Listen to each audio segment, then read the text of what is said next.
सफाई की व्यवस्था के लिए थी। शहर सबसे 10 गंदे शहरों में था जब मैंने ज्वाइन किया था। तो लगभग 5 साल में मुझे कभी विरोध का सामना नहीं करना पड़ा। एक तरफ कैप्टन हाउस का दबदबा कांग्रेस पार्टी में, आप देख रहे हैं कि मैं बड़ा कॉन्फिडेंट हूँ कि कांग्रेस की टिकट मुझे मिलेगी।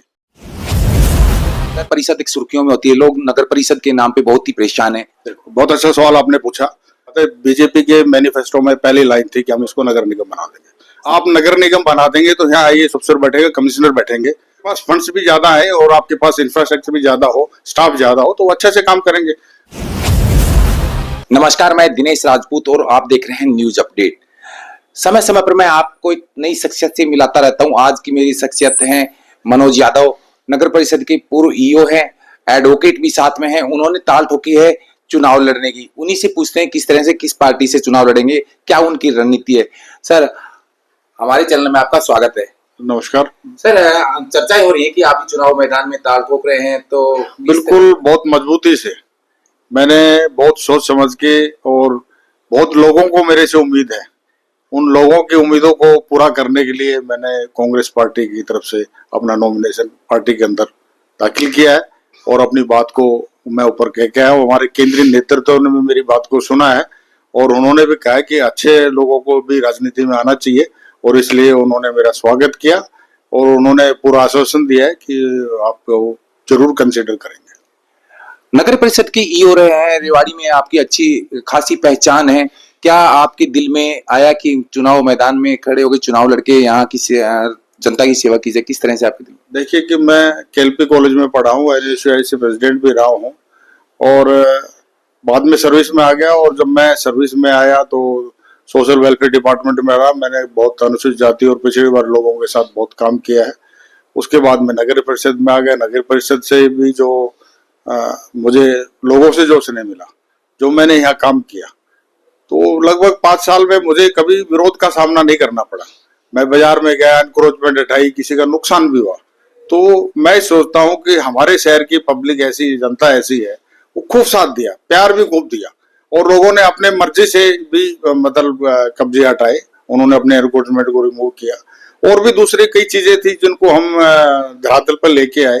सफाई की व्यवस्था के लिए थी। शहर सबसे 10 गंदे शहरों में था जब मैंने ज्वाइन किया था। उसके बाद अगर इंडिया में 1 साल बाद जब सर्वे हुआ था तो सबसे ज्यादा छलांग लगाई थी तो रेवाड़ी ने लगाई थी।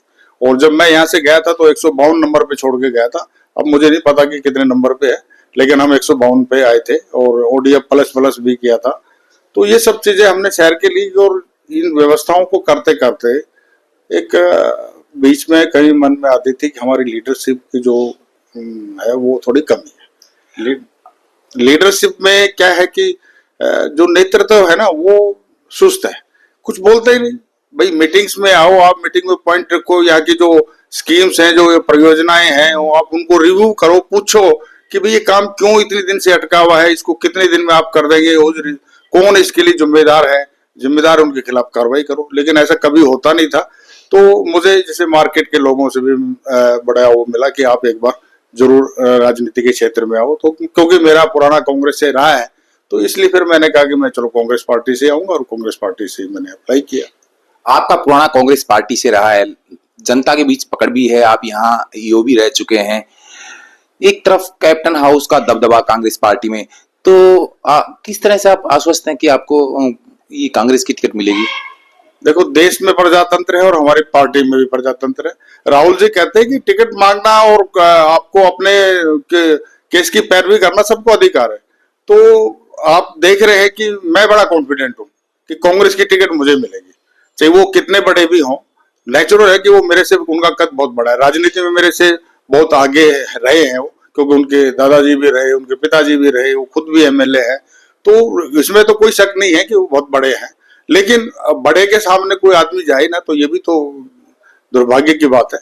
तो इसलिए मैंने कहा कि मैं तो कांग्रेस से ही करूंगा और कांग्रेस को ही नीतियों पे विश्वास करता हूँ, इसलिए मैंने कांग्रेस से किया। और मैं जितने लोगों से मिला हूँ, हमारे जो लीडर्स हैं, उन सब ने मुझे अप्रिशिएट किया कि ये बहुत अच्छी बात है और हम आपके लिए पूरी कोशिश करेंगे। और मैं पूरा कॉन्फिडेंट हूँ कि टिकट मुझे मिलेगी कांग्रेस की। आप पूरी कॉन्फिडेंस है कि आपको टिकट मिलेगी कांग्रेस की? तो किन मुद्दों को लेकर, जिस तरह आपने बताया कि पहले रेवाड़ी के हाल बदहाल थे स्वच्छता को लेकर, आपके आने के बाद एक पायदान पे एक अच्छी कैटेगरी में रेवाड़ी पहुंचा है, तो आप चुनावी मैदान में जीत जाते हैं जंग में, या आपको टिकट मिलके आप चुनावी मैदान की जंग जीतने के बाद रेवाड़ी के किन मुद्दों पर चुनाव लड़ेंगे और विकास कर पाएंगे? कुछ एजेंडा तैयार किया है? रेवाड़ी में जो मेरा जो अपना एजेंडा है, सबसे पहले तो मैं हेल्थ की बात करूं कि हमारा जो हॉस्पिटल है वहाँ पार्किंग नहीं, वहाँ मरीज के खड़े होने की जगह नहीं है अगर आप देखेंगे तो उस लोड को कम करने के लिए हमको इमीडिएट जो स्टेप लेना चाहिए। नया हॉस्पिटल तो बनेगा तो उसमें टाइम लगेगा, तुरंत हमको क्या करना चाहिए कि कंकरवाली और विकास नगर है, वो सारे लोग यहाँ आते हैं, एक आदमी का 200 रुपये खर्च हो जाता है हॉस्पिटल आने में, बीमार आदमी आएगा तो उसको वही सुविधाएं दे दो। आपको एक्सरे और अल्ट्रासाउंड और 2 डॉक्टर तो बैठाने, एक लैब खोलनी है आपको पैथ की, आप खोल दीजिए वहां पे। आप सरकार इतना पैसा करती है तो अपने स्वास्थ्य पे हम नहीं कर सकते? उनके लिए मैं कहता हूँ कि स्वास्थ्य के साथ साथ उनको दूसरी फैसिलिटी भी दो। वहां कोई पार्क बना दो, वो तो कोई पार्क नहीं है, वहां कोई छोटा मोटा स्टेडियम बता दो कि बच्चे वहां खेलने जाए, बीमारी नहीं होंगे, सब ठीक हो जाएगा। तो इस तरह से शहर को 2-3 भागों में डिवाइड करके आपको हेल्थ सर्विसेज को थोड़ा बहुत इंप्रूव करने की जरूरत है। इसके अलावा एजुकेशन का है, आप एजुकेशन में आप हमारे पास बहुत अच्छे टीचर हैं, मैं सोचता हूँ कि इंडिया के सबसे बेस्ट टीचर हरियाणा के। तो गवर्नमेंट के पास जब इतना टीचर है तो फिर बच्चे प्राइवेट स्कूल में क्यों जाते हैं? उसके लिए कि हमारे पास इंफ्रास्ट्रक्चर उस तरह का नहीं है। अब हर आदमी चाहता है, एक रिक्शा वाला भी चाहता है कि मेरा बच्चा टाई लगा के जाए स्कूल में, डेस्क में बैठे, नीचे ना बैठे। तो ये सब सुविधाएं हम गवर्नमेंट स्कूल में दें। आप प्राइमरी स्कूल्स को बहुत अच्छे लेवल पे अच्छा बना दो उनको कि तो टीचर हमारे पास हैं, वो पढ़ेंगे। तो एजुकेशन में अगर मैट्रिक तक अगर वो गवर्नमेंट स्कूल से पढ़ के चला गया तो मैं सोचता हूँ कि आगे +2 के बाद तो सब चाहते हैं गवर्नमेंट यूनिवर्सिटी में पढ़े, कोई नहीं चाहता कि मेरा बच्चा प्राइवेट यूनिवर्सिटी में पढ़े। तो वो फर्क है ना, क्योंकि उनका इंफ्रास्ट्रक्चर अच्छा है। हर आदमी चाहता है कि मेरा बच्चा IIM पढ़े, कोई नहीं चाहता कि भाई प्राइवेट इंस्टीट्यूशन में पढ़े, क्योंकि फीस भी ज्यादा है। तो गवर्नमेंट का जो हमको जो एजुकेशन का जो हमारा +2 तक का वो हमको स्ट्रॉन्ग करना चाहिए, इंफ्रास्ट्रक्चर वो अच्छा हो जाएगा तो वो उसका। इसके अलावा ट्रांसपोर्ट का अभी बस स्टैंड का जो इशू है, मैं सोचता हूँ बस स्टैंड को घड़ी बोलने रोड पे आना चाहिए। तो पता नहीं वहां क्यों लेके गए, किसकी प्लानिंग थी।